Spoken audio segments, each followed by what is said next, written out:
ரொம்ப முக்கியமான ஒரு சோகமான incident happened in the Chhattisgarh. Three girls from one family took up a suicide. அது 12 years 14 years 16 years மூணு குழந்தைங்க வந்து சூசைட் பண்ணியிருக்காங்க. ஸோ இது வந்து சோஷியல் மீடியா அடிக்ஷன், ஸ்க்ரீனிங் அடிக்ஷனால, பேரண்ட் கான்ஃப்ளிக்ட்னால அப்படின்றது இனிஷியல் என்கொயரியில தெரிய வந்தது. இதனால வந்து நம்ம சோஷியல் மீடியா பேன் பண்ணணுமா, இல்ல சொசைட்டி வந்து, ஏன்னா ஒரு கிரைம் நடக்குது அப்படின்னா அந்த கிரைம் நடக்கிறது it is not because of the victim and the culprit, it is because of the society as a whole. So அப்போ இங்கே சோஷியல் மீடியா பேன் மட்டும் பண்ணா இதை சரி பண்ண முடியுமா? சோஷியல் மீடியா பேன் பண்ண முடியுமா? ஸ்க்ரீன் அடிக்ஷனால, பேரண்ட் கான்ஃப்ளிக்ட் வந்ததுனால இந்த மூணு குழந்தைங்க இறந்து போயிருக்காங்க. குளோபலி பார்க்கும்போது ஆக்சுவலி ஆஸ்திரேலியால they are banning under 16. Under 16 it is banned from December 2025. Similarly under 16 was banned in Spain. So அங்க ஆல்ரெடி வந்து மற்ற கண்ட்ரீஸ்ல எல்லாம் 16 இயர்ஸ்க்கு கீழே சோஷியல் மீடியாவை கம்ப்ளீட்டா பேன் பண்ணியிருக்கும் பட்சத்துல நம்ம கண்ட்ரில அந்த மாதிரி எந்த ஒரு ரெகுலேஷனும் இல்லாம இருக்கு. அப்படியே ரெகுலேஷன் இருந்தா கூட வெறும் சோஷியல் மீடியா பேன்னால இந்த மாதிரி இன்சிடென்ட்ஸ் எல்லாம் தவிர்க்க முடியுமா? இது நம்ம எக்ஸாம்க்கு எங்க எழுத முடியும்னா, ஆல்ரெடி சோஷியல் மீடியா பத்தி உங்களுக்கு ரிப்பீட்டடா எஸ்ஏ பேப்பர்ல கேட்டிருக்காங்க. கண்டிப்பா எத்திக்ஸ்லயும் நமக்கு யூஸ்ஃபுல்லா இருக்கும். ஸோ அந்த பேனுமே வந்து காப்பி பேஸ்ட் பேனு அந்த மாதிரி இல்லாம நம்மளுடைய பிரச்சனை அடிப்படையில என்ன அப்படின்னா, actually this is considered as a very dangerous incident. Why? Because it is not merely a social media ban. இது வந்து டெக்னிக்கலா நம்ம கண்ட்ரியில வந்து டெக்னிக்கலா போரோசிட்டி இருக்கு. போரோசிட்டி அப்படின்னா என்ன சொல்றோம்?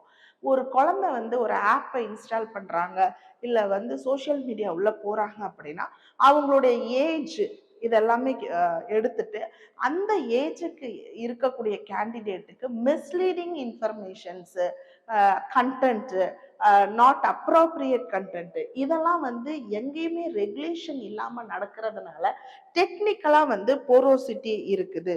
அந்த ஏஜ் கேட்டிங் வெரிஃபிகேஷன் ஒரு concept. So age gating verification, அதே மாதிரி அந்த விபிஎன்ஸ் யூஸ் பண்றது, ஸோ அன்ரெகுலேட்டட் அந்த டார்க் வெப்னு சொல்லக்கூடிய, அதாவது வந்து dark web. So dark web அப்படின்னா ஒரு என்கிரிப்டட் பிளாட்ஃபார்ம்ஸ், அன்ரெகுலேட்டடா. ஸோ இதனால என்ன ஆகுது? There is a concept of grooming, extremism, இந்த மாதிரி பிரச்சனைகள்லாம் ஹையர் ஆகுது. ஸோ அப்போ மாசா சர்வைலன்ஸ் தேவைப்படுது நம்ம கண்ட்ரியில. ரெண்டாவது, ஏன் வந்து ஜெண்டர் இன்இக்வாலிட்டி அப்படின்னு பார்த்தீங்கன்னா, கிட்டத்தட்ட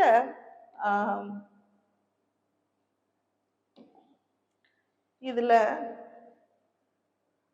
33.3% ஆஃப் விமன் தான் வந்து சோஷியல் மீடியாவை அக்சஸ் பண்றாங்க. whereas 57.1% மென் வந்து சோஷியல் மீடியா அக்சஸ் பண்றாங்க.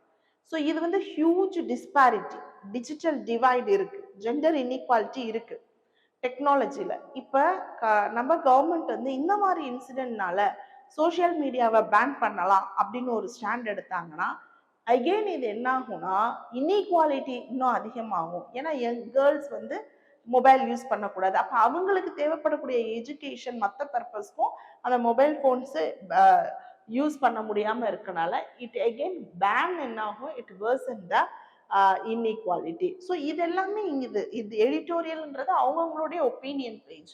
ஸோ உங்களுக்கு வந்து சோஷியல் மீடியா பேன் பண்ணி தான் ஆகணுன்றது உங்க ஸ்டாண்டில் நீங்க ஃபேக்ட்ஸ் அண்ட் ஃபிகர்ஸ் கொடுத்து சப்ஸ்டான்ஷியேட் பண்ணி எழுதலாம். சரியா? So this is an idea.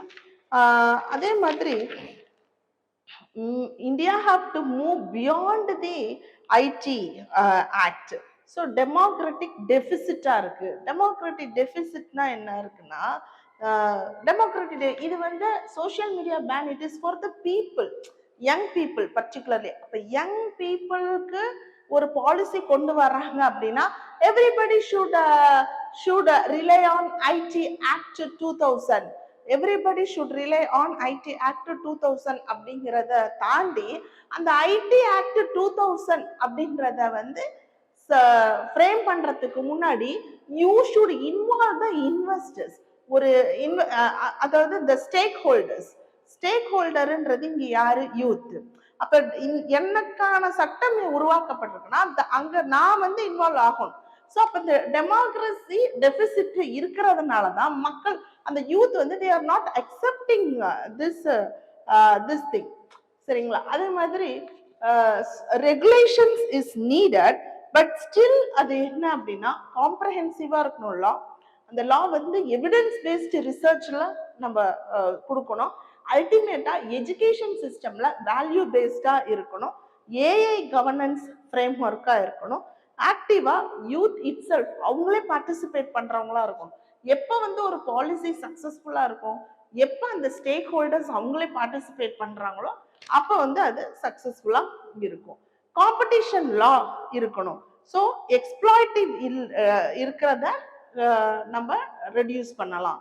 So duty of care இருக்கணும். பர்டிகுலரி இப்ப இந்த சோசியல் மீடியாவை யூஸ் பண்ணா பெனால்டி கொண்டு வர்றது, there should be a regulator. செப்பரேட்டா சோசியல் மீடியா மட்டும் ரெகுலேட் பண்றதுக்கு ரெகுலேட்டர், லீகலான ஆப்ளிகேஷன்ஸ் இதெல்லாமே கொண்டு வந்திருக்கணும். ஸோ அது மட்டும் இல்லாம research like where this kind of issues is actually happening, அந்த எந்தெந்த ஏரியால நடக்குது. அப்புறம் வந்து gender wise context, caste wise context, class wise context, இந்த கண்டெக்ஸ்ட் எல்லாம் வந்து போடுறதுக்கு முன்னாடியே ரெகுலேட் பண்ணணும். So this are the issues. So AI regulation இருக்கணும். செல்ஃப் ஹார்ம்ல போய் மாட்டக்கூடாது. காக்னிட்டிவ் டெட்னா எனக்கு ஒன்று தெரியல, அதை வந்து நான் ரிசர்ச் பண்ணி படிக்கிறது வேற. என் பிரெயினை நான் யூஸே பண்ணாம everything I relay on the Google.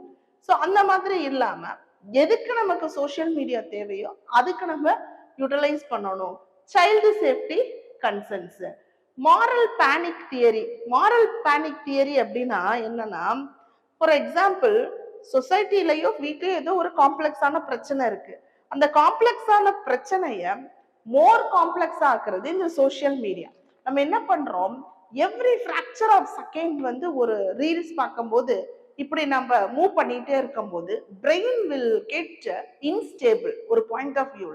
So நம்மளுக்கு வந்து ஏதோ ஒரு சின்ன பிரச்சனைனா கூட இந்த ஸ்டேபிளா அதை ஃபோக்கஸ் பண்றதுக்கான ஒரு காக்னிட்டிவ் திங்கிங் இருக்காது. ஸோ அந்த இஷ்யூ வரும்போது என்ன ஆகும் அப்படின்னா அந்த பேனிக் ஆகும். எதுக்கு எடுத்தாலும் வந்து பேனிக் ஆகும், பயப்படுவோம். ஸோ இதெல்லாமே வந்து சைக்காலஜிக்கலா நம்மளுக்கு அந்த ஸ்கிரீன் அடிக்ஷனோட வரக்கூடிய பிரச்சனை. ஸோ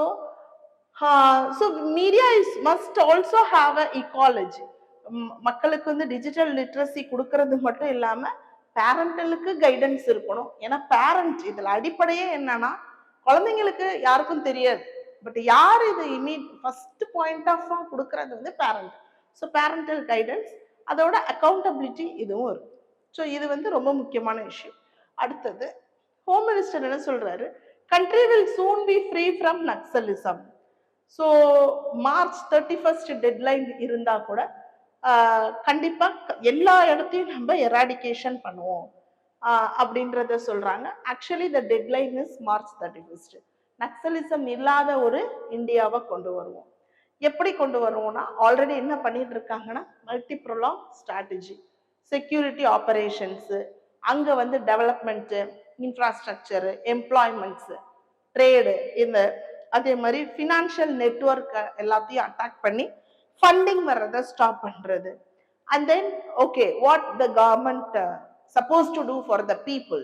ஸோ பீப்புளுக்கு இருக்கக்கூடிய அங்க இருக்கக்கூடிய associations, NPOs, civil society organisation, அந்த மாதிரி அங்க இருக்கக்கூடிய மக்களுக்கு என்ன தேவை, ஸோ அதை வந்து கொடுக்கறது.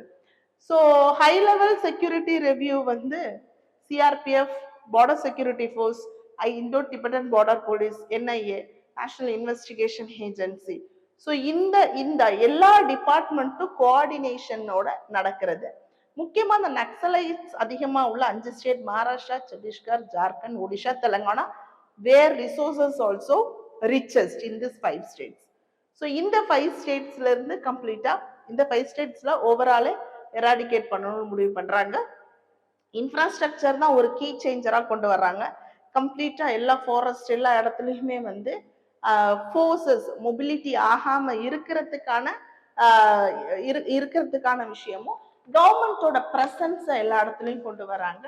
அதே மாதிரி மக்களுக்கு தேவையான லைவ்லிஹுட், அவங்களுக்கு தேவையான பாலிசிஸ், அவங்களுக்கு தேவையான டெவலப்மெண்ட்ஸ், ஃபாரஸ்ட் ரைட் ஆக்ட எல்லா ட்ரைபல் இடத்துலயும் இம்ப்ளிமெண்ட் பண்றது, அதுக்கான கவர்னன்ஸ் அப்ரோச், அல்டிமேட்டா கிராஸ் ரூட்ல இருக்கக்கூடிய பிரச்சனைகளை சால்வ் பண்றதுக்கு ஒரு மல்டி ப்ரொலாங் ஸ்ட்ராட்டஜியா இது கொண்டு வந்து எடுக்கிறாங்க. So this is what the current affairs as of today. So உங்களுக்கு மேற்கொண்டு மந்த்லி கம்பைலேஷன் இல்லை டெய்லி கரண்ட் அஃபேர்ஸ் ப்ராக்டிஸ் வேணும் அப்படின்னா இதில் இருக்கக்கூடிய நம்பரை தொடர்பு கொள்ளுங்க. Thank you. Have a great day. Kurukshetra, Kurukshetra, Kurukshetra, Kurukshetra, Kurukshetra, Kurukshetra.